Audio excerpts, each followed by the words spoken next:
Heading Stronghold to Annapolis, Maryland, beyond. This is the Recruiter Roundtable Season 3.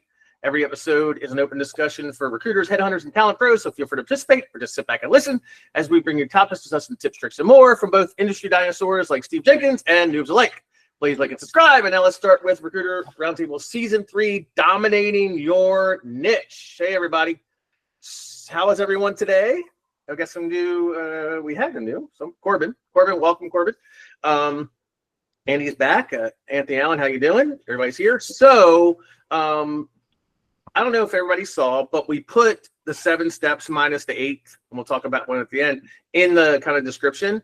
And if anyone has read Breakthrough or have went through the Next Level Exchange training or anything like that, this is not rocket science. This is what Finkel talks about. This is what Cahill talks about. This is what Lefkowitz talks about. And we're kind of just going to do a brief thing on that. And then what I'd like to see is anybody has hey, well, I did this or I did that, or any ideas or anything to kind of complement it, right? Because when we talk about dominating our niche or talk about really becoming the expert in your niche, it's not rocket science, but there is a process to it, and you kind of have to stick with it if you're going to make it work. Does that make sense to everybody? Yeah, so I'll throw this up on the screen. It's just a friggin' Word document, right? No big deal. And it's the basics of stuff that I pulled, from all the different trainers and whatnot. So let me get this here and share my screen, and we can kind of go over them real quick. And I'm going to look up, since I have it on my top screen. Let's see here. So, can everybody see my screen? Yes. Okay, so real simple, right? Define your market market boundaries. And Finkel talks about this, about how you're going to identify and categorize your companies, right? And the sweet spot, depending on your niche or industry, is that 50 to 300 companies, no more than 500, right? Because then it becomes unmanageable. Right. But the idea behind it is finding what in your niche is the company's your niche. Like, so let's take rebar, for example, right? If you were in rebar manufacturing, there's really like 10 big rebar manufacturers and a bunch of little ones scattered all over. So if you were going to kind of do that, you'd have to sit and say, okay, who are all the rebar manufacturers regardless of size, and then decide where is that sweet spot that they're going to pay fees, who pays fees, who's willing to work with. And I have always found that when you're doing that, the biggest companies are the worst to work for. Right, because all the recruiters are going after them, right? They have talent acquisition, they got HR, they got all this crazy stuff you have to deal with. And there's a sweet spot in there for the, maybe the number 10, right, and below, or the number 20 and below. And some of the smaller companies, and I've said this before, I have one company that's got 15 employees or a GC, and they paid me 80 grand last year, right? So some smaller companies can pay fees. From there, then you're going to select your top tier, and top tier doesn't mean the 10 best. And as I was just saying, it is the companies that can pay your fee and people want to work for. That's the other thing too.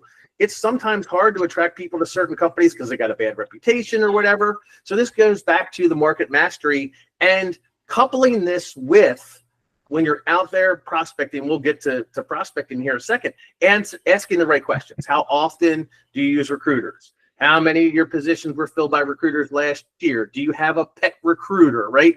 What's your turnover rate, without asking them what their turnover rate is? Like, you could say something like, what's the, average tenure of your sales team? Or what's the average tenure of your design team, right? And knowing diplomatically, without coming off and say, hey, how bad's your turnover rate? You kind of got to figure that one out. And that's going to help you, again, dominate in your niche. Because if you find that a company with a super high turnover rate, do you really want to work with them? Unless maybe they've changed the management and they're willing to kind of go above and beyond to bring in the right people, again, market mastery. From there, define your A prayer or your MPC, right? Like, so we always ask, what is the hardest position for you to fill?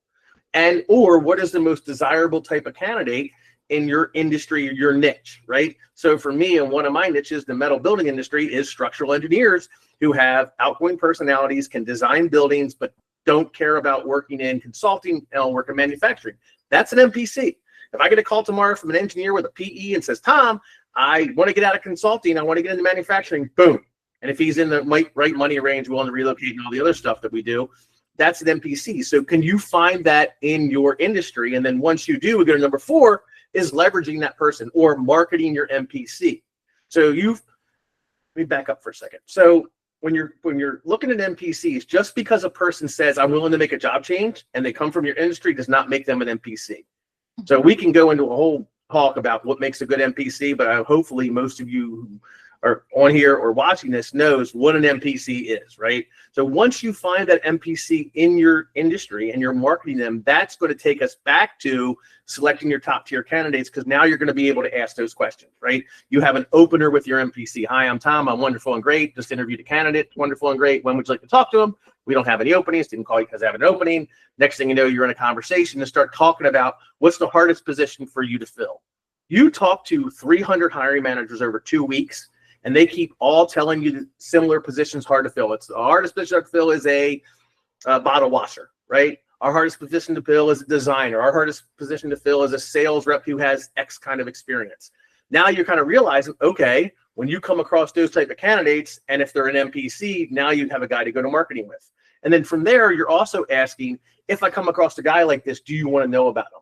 And that'll give you an understanding of whether or not that client is serious. Yeah, this is a harder position to fill, but if you come across a guy we don't want to know about him, well, why not? Because we have a full staff, we don't pay fees, and we hate recruiters. Okay, now you're a source company, and move on to the next one. Because at the end of the day, those 300, 400, 200, 100, whatever you decide is your niche, there's only going to be 10 or 15% of them are going to be your clients or potential clients, people. The rest are sources, right? Think about that. There's only 2 types of companies in your niche: clients and sources. And not everyone can be a client. So don't feel bad taking people from people you've spoken to before, as long as you've never placed anyone with them there, or haven't placed anybody at least in the last 12 to 18 months. Build recyclable search patterns. So this is kind of like big buzzwords, but what this is, and Kelly and I were talking about this yesterday. You remember the Prel shampoo commercial? She told 2 friends, they told 2 friends, and it grew. And I'm dating myself. But the idea behind this is, once you establish your niche and you get a job, let's say it's for a bottle washer, right? Now you go out and you search and you find 3 bottle washers. You're only going to fill, one guy is going to fill that position. Now you have 2 new MPCs to go out and market, right? And get 2 new jobs or 3 new jobs, right? And then you're going to find 3 or 4 candidates for each one of those jobs. And that's how you grow your network. Like when I first started, in the industry that I worked in, that's what I did. I got some really good jobs in this industry and started getting candidates after candidate. And some of them were like, Thom, well, I'd like to make a job change, but I can't move to Alabama. Or Thom, I can't move to Georgia. But if you find something in Ohio, man, so those calls, when you're working on those searches, every candidate you speak to who may or may not be interested in your opportunity can also eventually be someone you could place elsewhere or use the market to grow your niche. Because that's what you're trying to do, right? You're trying to figure out, how do I get to the clients I want? And how am I going to do that? And look, we've talked about business development here, assumptive opening, ambulance chasing, keep it simple, stupid emails. But at the end of the day, the MPC marketing gets you in the door the quickest and gets you on a conversation with a hiring manager the quickest. So that's why I love using that one, especially when you're trying to start a market or dominate a new market. Organize for speed and precision, right? So really, this is basically garbage in, garbage out in your database. I don't know about you guys, but I'll take on searches that are one-offs in my industry. A client will call me and say, hey, we need a controller. Or, hey, we need an accounting supervisor. And because I understand their company and I understand the type of person they hire, I'll do it for them. I'll fill it. But now I got 80 or 90 profiles of people that I'll never place again, filling up my database, right? Think about that. I've had the same database since 2016. I've done hundreds of one-offs for clients. Now I got all this junk in my ATS. I should have never left those guys in there. As soon as I was done that search, knowing it was a one-off, I should have deleted everyone and moved on.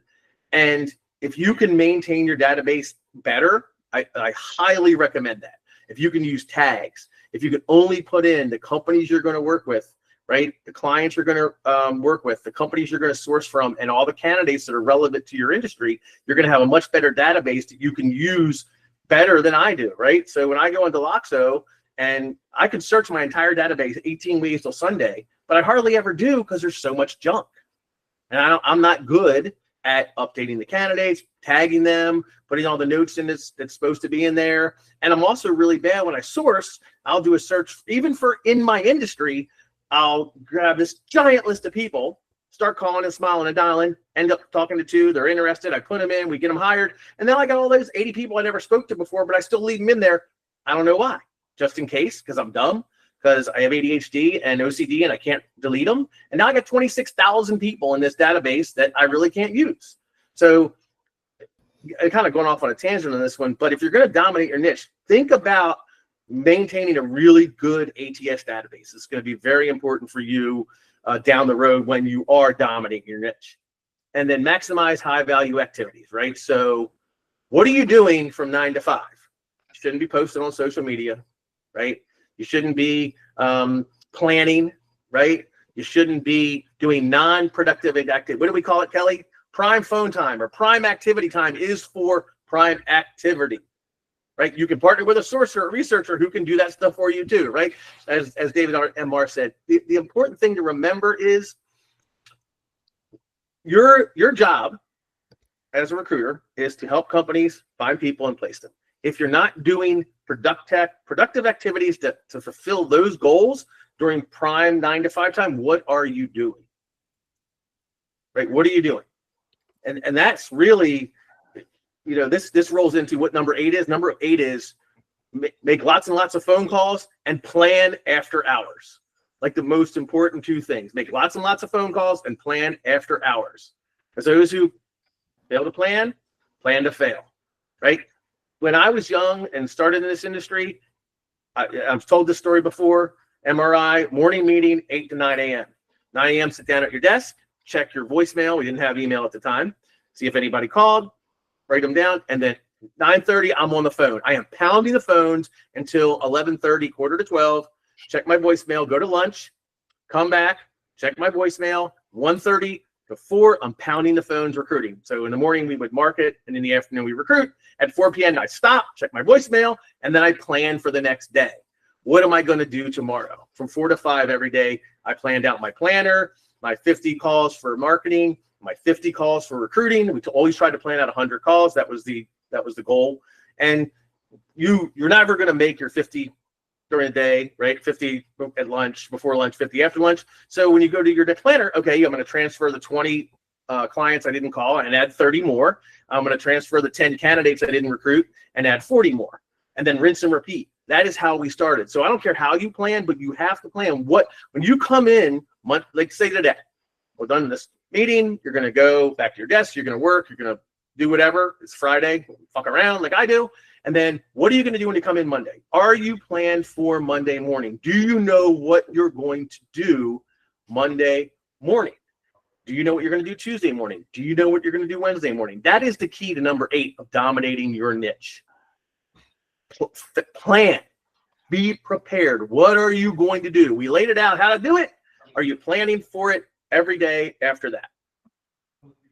And kids, that's it. This is not rocket science. If you go to the Breakthrough 2.0, I'm sure you can't see it because of my screen or whatever, but if you go to Breakthrough 2.0, it is in there. He explains how to dominate it. He even goes into deeper detail than any of this, obviously, and walks you through what to say, how to say it, how to tag the clients, the ones that are sources, when to call them, right? So some clients you're going to call every 3 months. Some potential clients you're going to call once a week, once a month, once a year. And he walks you through how to do that. So I don't care if you're going to use his book, you're going to go and see what Cahill said, you're going to go to Next Level Exchange and look at their stuff. But at the end of the day, the planning is the most important thing. So that's it. Questions, comments? Where am I wrong? Where am I right? Why am I stupid?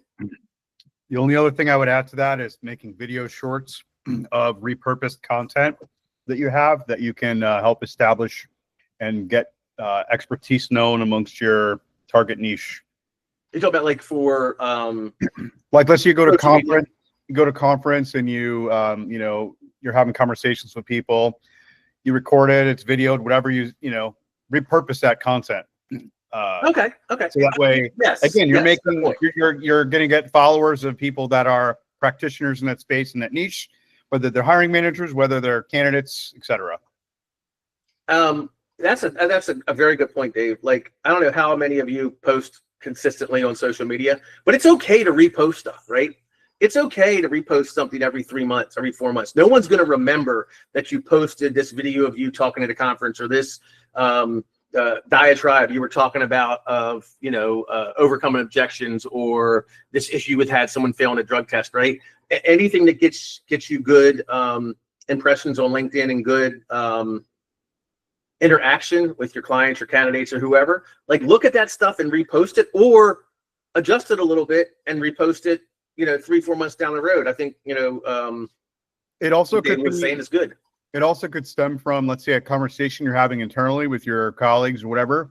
Some situation arises and you're discussing, well, what's the best way to handle this? Or would you believe what happened today, and blah, blah, blah. Something new that's happened, you can talk about it. And since you specialize and you talk to so many people, you're going to have useful insights that other people in that space will want to hear about. So sometimes people just record, you're at your desk and you just pull out your phone and make a short thing and post it to your TikTok or whatever.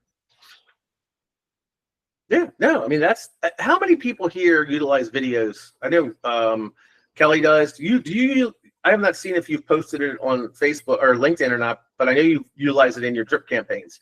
Anyone else here utilize it in their drip campaigns? Do we think there's benefit to that? Yes. I think there is. I'm not good at it, but I think Kelly's good at it. Go ahead, Alan. We, when I was at a commercial real estate firm, I came up with this weird tagline: consider us Red Bull for your career. And every now and then we would just pop it into a job description, a headline or something. We would repurpose it all the time.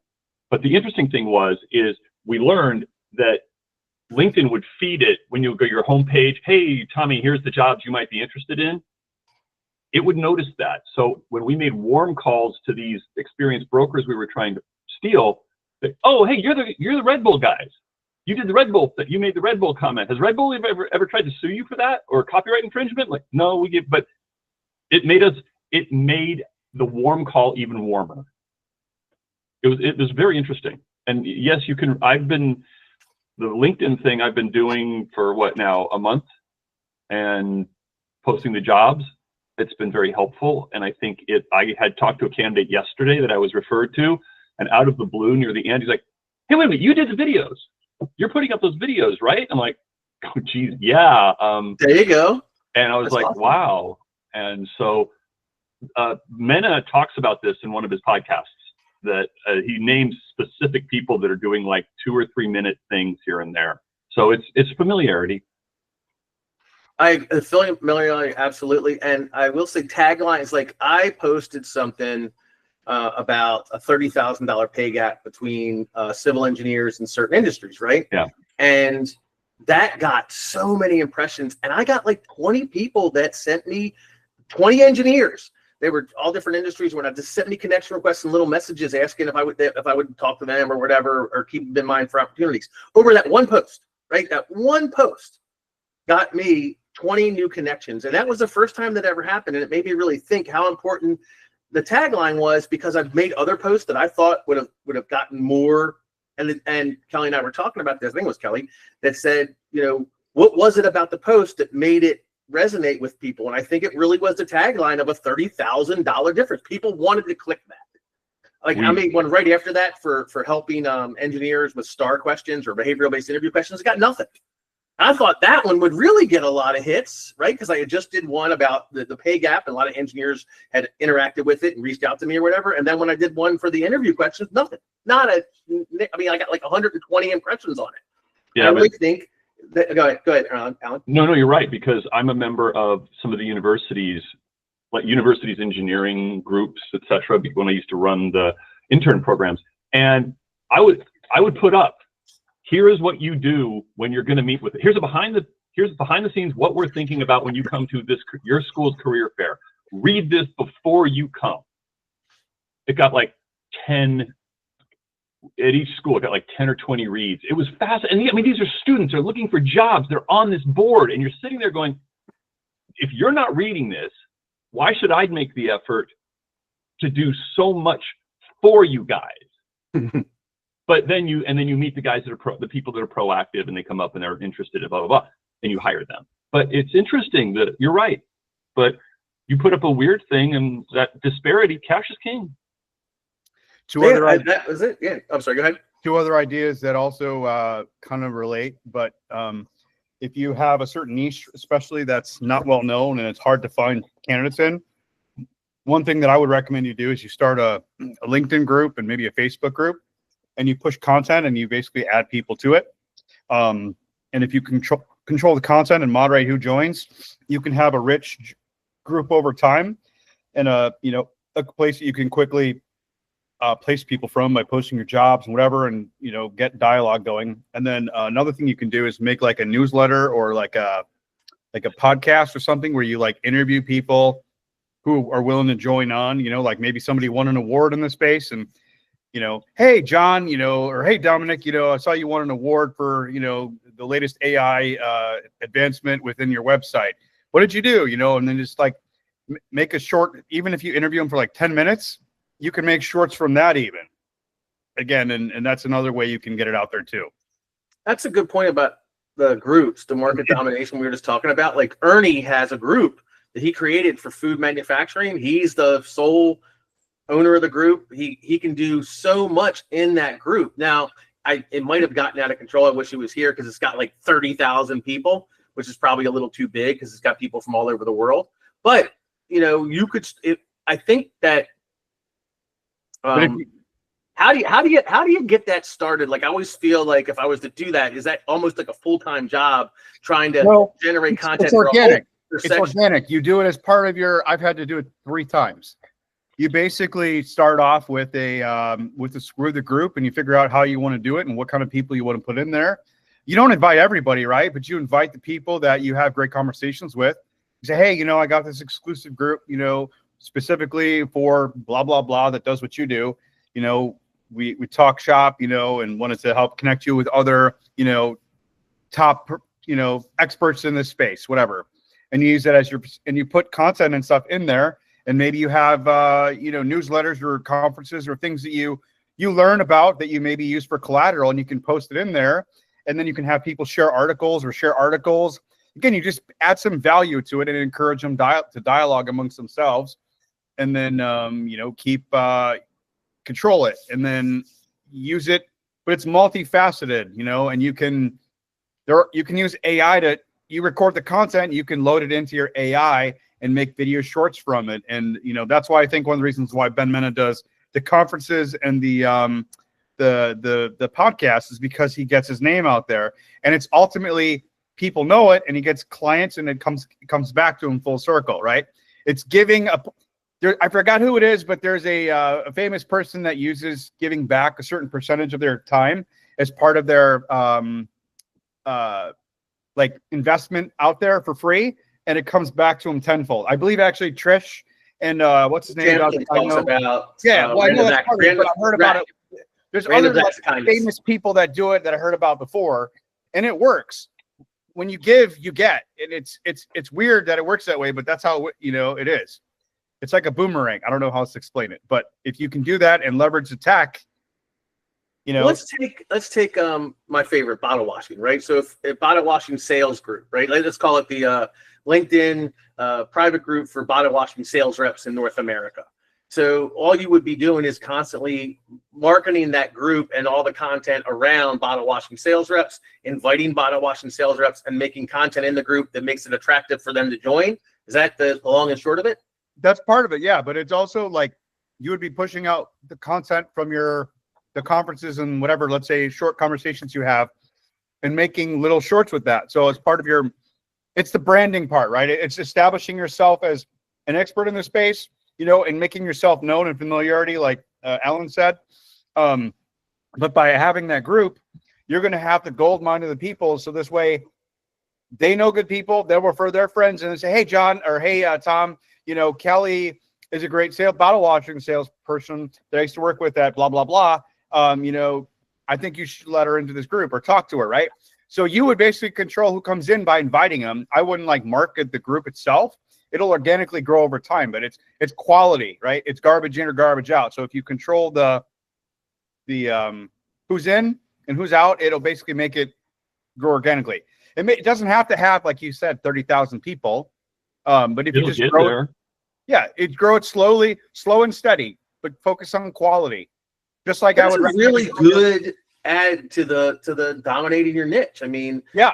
If we think about when like Breakthrough and the stuff that Lefkowitz and all those guys did, all this stuff for dominating the niche I just said is old. When I say old, it's tried and true. It still works today, but you should have that in there about the LinkedIn group, the Facebook group. That'd be a very good way to help you dominate your niche, right? But I would be creative with what the hashtags you use and the naming convention of your group. I would think about it like your brand and kind of like incorporating it across the board. So that way people know when they hear blah, blah, whatever. Does anybody here have a Facebook group they created that's got any type of, I know Ernie's the only one that I know of. Is there anyone else that has done this? Because this is I mean, I don't know. Correct. I think Dave's onto something with this, right? I think that you could really do well with this if your niche is small enough. Go ahead, Alan. I think you need to consider a couple things, because I used to have a layoff group on Facebook. It got a lot of traction. I mean, I didn't know until there were some ads posted that I missed that I got called by Walmart, and they said, our TA team uses your group for targeting, for going after people. Now somebody automated it, whatever, and I lost my audience. But I think you need to figure out what you're doing, how you're doing it, and why, and what niche. And again, I think we talked about it before, and I forget the episode that Mena did. He talked with a guy that all he places and recruits is like medical, patent, research people, that whole little niche, whether they're lawyers or they're analysts or whatever, that whole approval process. And over 2 or 3 years, he's got, I think he said he has over 40,000 people in there. And every now and then when he talks to somebody, he invites them. Nobody's allowed to post except him. And that's his group. Now, the downside is you're going to have to monitor that and make sure you always download, if you can, download the group information, because that's leased real estate. It's not your real estate. And you need to make sure you've got that list someplace else. But yeah, he does a really good job of it. And that episode, I have to go look, because I asked Mena to send me the episode link. You could also create a newsletter or like a listserv. Mm-hmm. That's how I used to do it too. Yeah. Yeah, I started one a really long time ago, and I got like 29 people in it, and then I kind of just, you know, it never went. I wasn't. This was I don't know, like 5 years ago that I did this, and now I'm looking at the group thinking, man, I probably should push if you remember Yahoo user groups, when that went away, there was a website that kind of popped up to kind of replace it. It's called groups.io. Groups.io. I don't remember. No, I was not big into the Yahoo groups, but that I've used them extensively for recruiting and sourcing. It's goldmine, because when people join them, they have to have an email address in there, so you'll always have at least their email address and a way of connecting with them. What about, I know some people here, there's some Slack groups for recruiters, right? And I have a Discord for recruiters. I wonder if there are groups like, does anybody recruit from them? Does anybody go after Slack? Yes. Or Reddit, Slack, Discord. What's the other one? I can't think of the name of it right now, but there's another one too. But yes, but they're all. It's harder to do. It's more niche. If you work in areas that are like small, like very specialized areas, there's a lot of groups like that will specifically be set up just to talk shop. Certain ones will have certain rules that you have to follow, especially in Reddit. Otherwise, they'll boot you out. But yes, you could even create it on. You could create a channel on Slack too, if you wanted to, and Discord for that matter. That's interesting. I like the idea behind the LinkedIn group and also the Facebook group. You know, everybody that we recruit's on LinkedIn. So if you could create a group that had all your candidates and you were able to manage it properly and not let in, you know, people just willy-nilly. I think that, you know, Dave was talking about that. You'd want to be selective, and you really could be the voice to all the candidates, even the people that aren't looking to make job changes, and the clients too. if you're in the trades though, or certain areas that they may not be prevalent at all or very little bit on LinkedIn. So Facebook is probably a better place to create the group. The other ones we mentioned, Slack, Discord, Reddit, that's going to be more complex to do. I think the easiest thing to do is to do a listserv or like a user group email list. Second would be the Facebook / LinkedIn groups. And then the other ones will be a little bit more advanced than that, but still all great avenues to try or utilize. Okay. Anyone else? Market domination. Any questions about the 7, 8 topics we went over? Any other stuff about market domination you guys want to talk about? Business development, you know me, I'll talk away, but I'd love to open it up for others to talk. So I'm going to give you all like 10 seconds and then I'll start jibber jabbering again. Anyone? Yeah. So how about automating all that process you talked about? Which process? Content, distribution, creation. I can automate distribution, right? Because I use a program that sends my stuff to LinkedIn, sends my stuff to Facebook. You can have it go to TikTok. You can have it go to YouTube. You can have it go everywhere, to Twitter, to Blue Sky, right? So yeah, I'm thinking more. I know there's a lot of tools that I'm thinking more about, creative ways to create innovative, unique, impactful content that's extremely relevant to the recipient. Okay. What I would suggest doing, Huff, is videoing something that you're speaking from, conversation you have, a podcast, whatever. And then there's AI tools that will take that content and it'll automatically make video shorts for you. Like 10 minutes of content can make 200 video shorts from what I can't remember the name of this tool right now, but I'm sure between the collective we can find one gives you.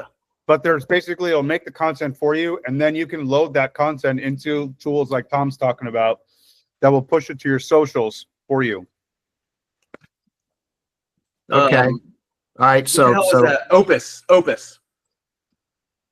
That's the one. You drop a YouTube video into Opus.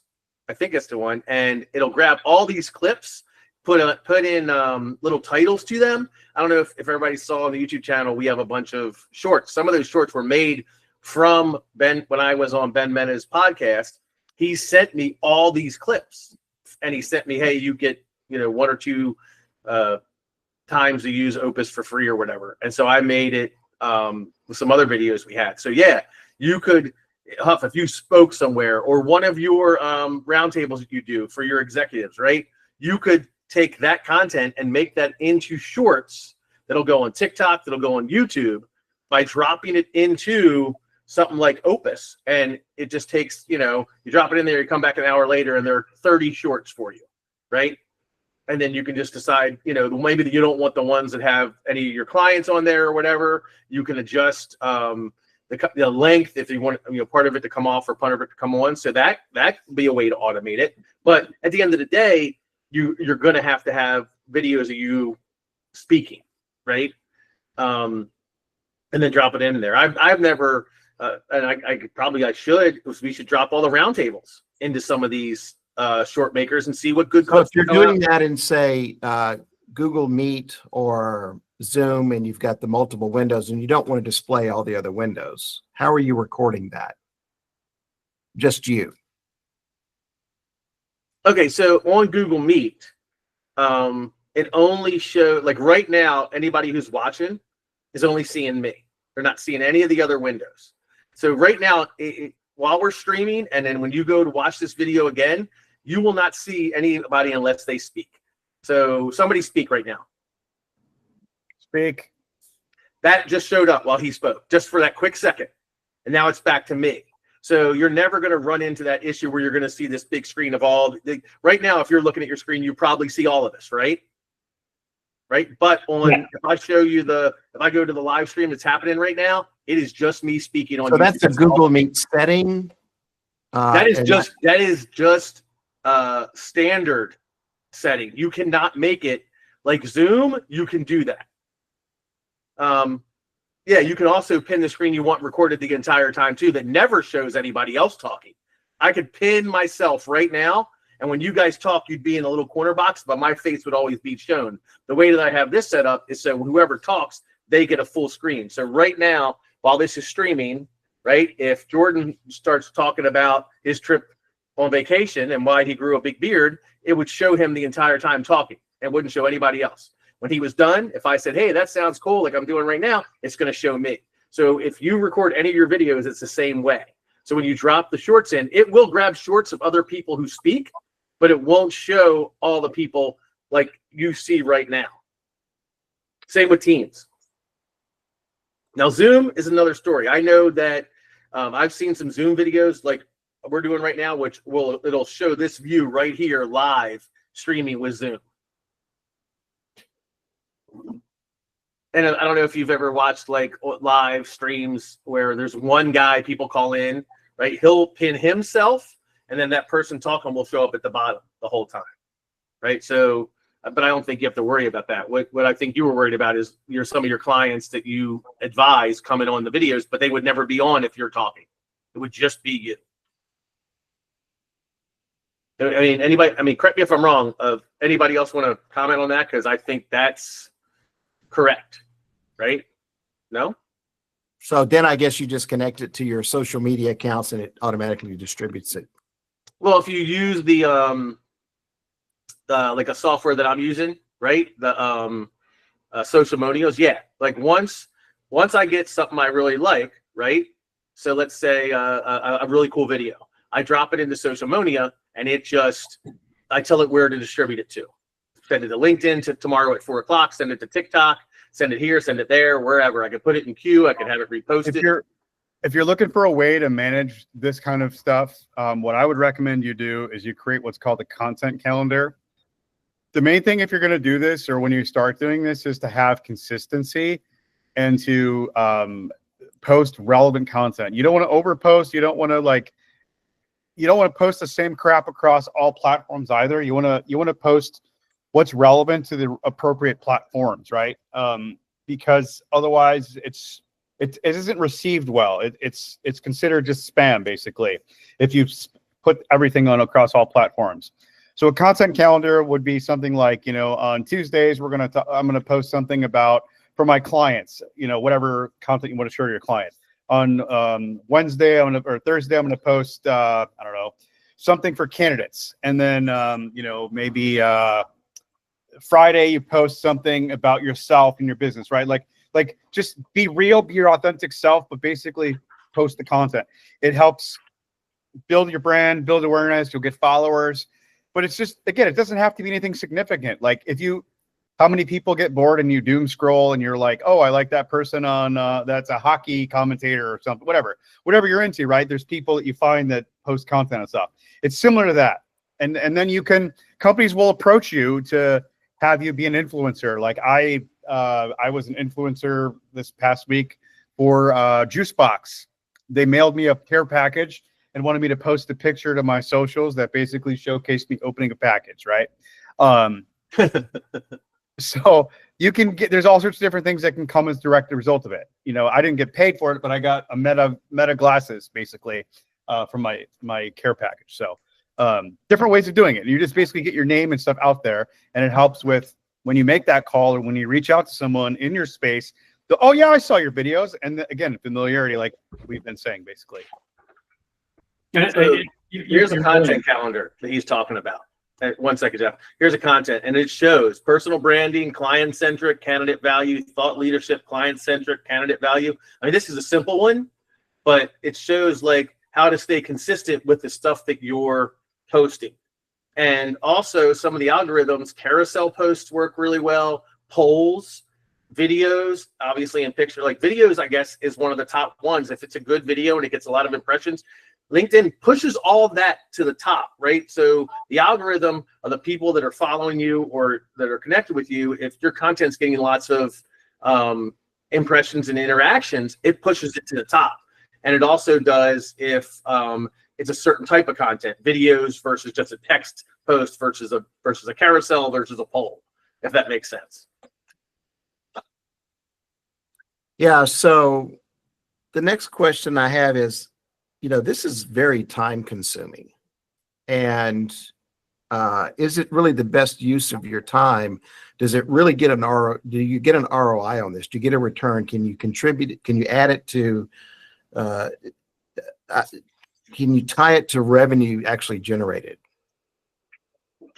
The answer is yes. Dominic shared a YouTube video yesterday. It's in the chat.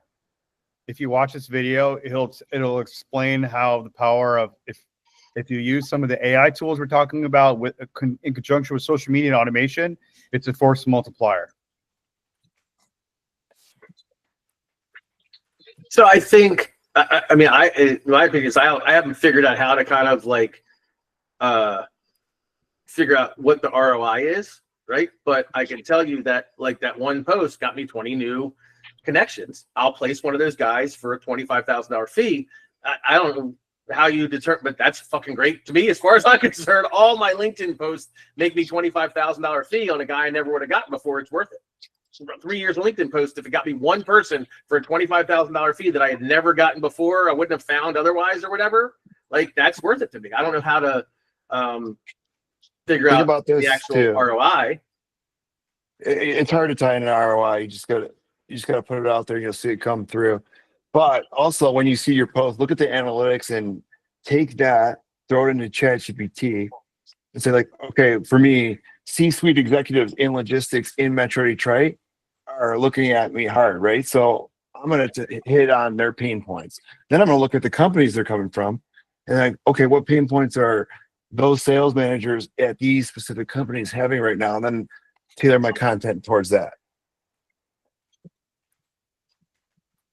So you use ChatGPT as your best friend. Of looking at the stuff that got really good impressions and asking it why it got good impressions, and then trying to replicate that, like that to me, or going and look at other people's profiles and go and look at their top content and go, why did this content get the impressions it got? How do we replicate that?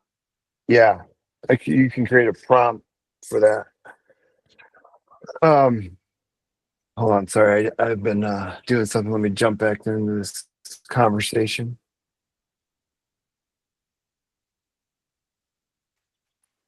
You can create your own GPT or your own project. I have one for LinkedIn content.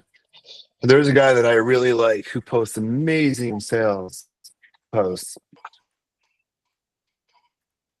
His name is this guy right here.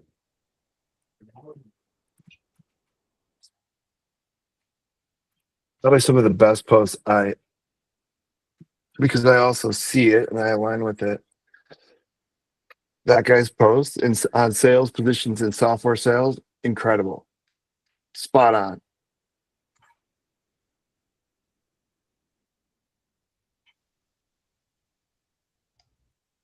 His stuff is really gets a lot of, geez, it does. 60 comments, 61, 124. Wow.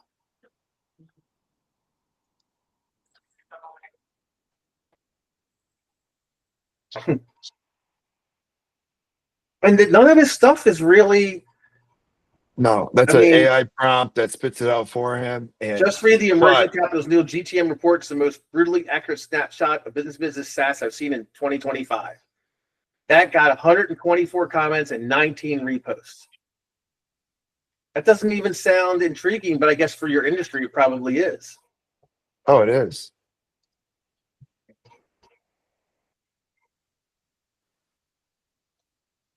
Like, that's wild. Think about that and then go to your industry and your niche and make me 10 posts that are like these, but for my industry, for my niche, you know, like take one of his that you like and say, hey, now make this for my industry. I've done it and I had a lot of good analytics come through on it. And I changed it to recruiting. If you look at, I'm looking at 2 or 3 of them. The first 3 lines, first 3 to 5 lines are unique. Everything else is a copy. Well, no, never mind. I can't say that. Of the last one. He reuses a lot of information. Interesting. Oh, you know what's too? I see that a lot where people, like I was saying earlier, don't be afraid to repost stuff, because I see people that repost stuff a lot. Even like shorts. I go to some of these shorts and I'll start scrolling through because I find them entertaining. Let's say it's not even business. Let's say, everybody know who Between the Ferns is? Zach Galifianakis, right?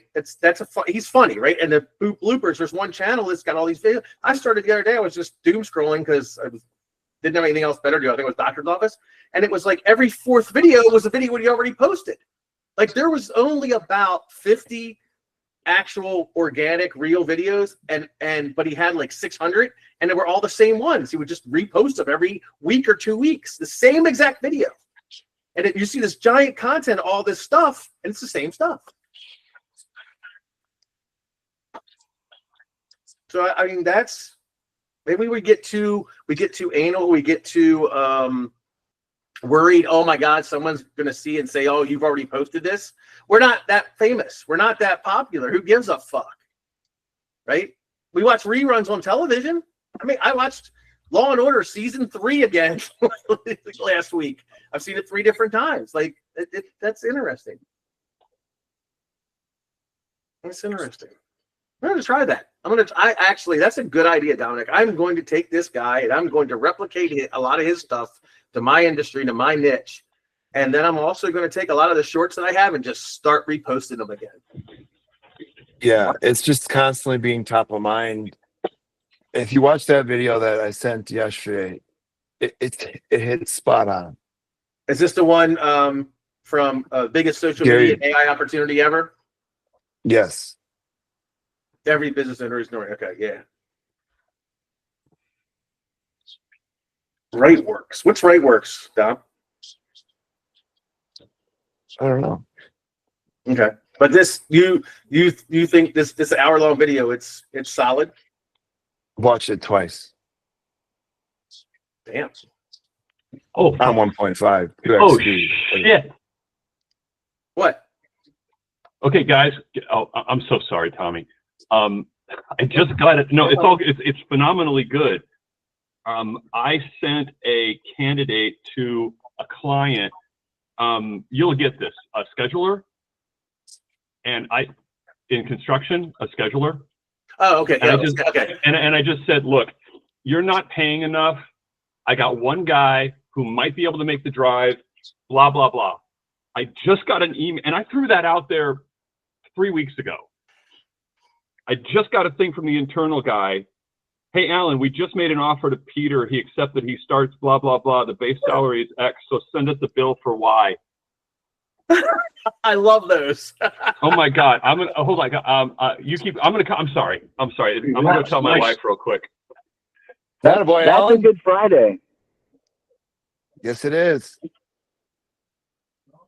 Yeah, I love those ones. Right. I had one earlier where I sent him a sales guy. They did the initial call, and then I got sidetracked with a bunch of other stuff.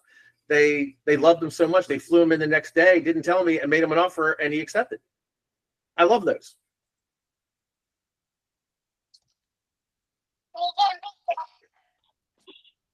The drinks on Alan. Yeah, that's fine. I'm sorry, guys. I'm sorry. It's Friday, and when this stuff happens out of the blue, I'm gonna call back. I'm very done. I think I'm going for a walk. I apologize. Let me put it on mute. Dude, no, man, that's great. That's that's the kind of stuff that we want to hear about. Like, that's great. But the problem is, though, right, is that those are anomalies, and don't let other people who are watching think that happens all the time. No. Understand. This is one of my top 2 clients. They've already hired a person last week, and this was like a shot in the dark. This was literally, he said, by the way, I need a scheduler. Here's blah, blah. Here's what he'll do. Here's my pay. And I'm like, dude, that pay is screwed up. But I know one guy that I spoke to. He came from this country. He's been studying. I think he would be a good fit to learn. And all of a sudden it was like, boom. And I was like, so whatever. Okay. Yeah. Anyway, Don't be by afraid the way, to tell your clients stuff like that. Alan, I want to leverage off this 1 second. Yeah. Alan told them, hey, here are the issues, right? I have a client right now. Their medical package sucks. Right? I mean, it's really bad. Yeah. In fact, I'm only going to be able to find candidates that, like, their wives or husbands have a better medical plan. And so I got one candidate for him right now. They're interviewing. He's going to a final interview. And I said, man, you have to understand, you cannot afford or attract what you think you can. So if this guy's good, you need to hire him. And they go, we are. Right. So you don't be afraid to tell your client that, hey, the reasons why you're having trouble are X, Y, and Z, and why they should, I hate to say lower their expectations or lower their qualifications or whatever. But in actuality, I guess in practice, there is a way to lower it with still getting a quality candidate, right? You got to kind of be a little diplomatic about it. Go ahead, Alan. I'm curious about the group. This just popped in my head. I've got another client that I'm really not. I have a great relationship with them, but they're as professional friends. They've asked me to help them, but I just found out that the reason the candidate comes at Alan, I kind of like the company, but the interview process, oh my God, it was one meeting, 7 people. I mean, it was like 3 or 4 in the room and the rest on Teams or Zoom while the candidate was in the room. And I told the client, I said, we've got to talk about your interview process. And they're like, we like it. I'm like, okay, how do you address this? Or can you? You know what? Let's end this here and go to secret double probation to talk about this off screen. I think it's probably something we don't want to, some stuff is going to get revealed, talking about your client and stuff. So let's kind of go and end this. Instructions for Dom's MPC organizer. Okay, guys, real quick, before I stop the streaming, we're going to lose that. So there is a, Dom, if this is the whole thing, it's not, you should probably, if you want to email it to me and I'll email it to everybody, or is this all that's in here? When Dom adds a caregiver, is this all the instructions, Dom? Oh, holy shit, he did that. Okay, guys, do you guys see? Dominic just posted a ridiculously long GPT in here. Do y'all see it? I'm going to copy it. It's pasting weird. It's pasting weird. Is it? Yeah, it's pasting all together. I like his formatting. I got it to paste right. Let me try it again. If you guys need it, let me know, and I'll do it. But anyway, what was I doing? Oh, I know what I was doing. That's the wrap for today's Recruiter Roundtable. Thank you all who attended. I really appreciate it, right? And thanks to everyone who watched live as well. You can help us tremendously by hitting the like button and subscribing to our channel, sharing this with everyone you know, and all that type of stuff to help us grow our content. I love doing this. I want to continue to do this. As long as you guys all show up, we absolutely will continue to do this until I die. Right? So as long as you guys are getting something out of it, I will continue to do this. Don't forget to check out Dominic's show every Thursday at noon. It's a business development roundtable. We also have Ask a Headhunter live every Tuesday at 5 p.m. You can find us on YouTube at the Recruiter Roundtable, like us on LinkedIn at the Recruiter Roundtable. For topics, discussion, tips, and more, email us at therecruiterroundtable@gmail.com. Thanks again for being part of the Recruiter Roundtable. For Ernie Moreno, who's taking care of his wife, and for Kelly Nelson, who had to step out for a second, I'm Thom Alaschio. We'll see you next week on the Recruiter Roundtable. Until then, don't forget to smile and dial. And we're out. Okay, so Alan, let's go over this again. Everybody can help Alan here. Tell us again what the actual situation is.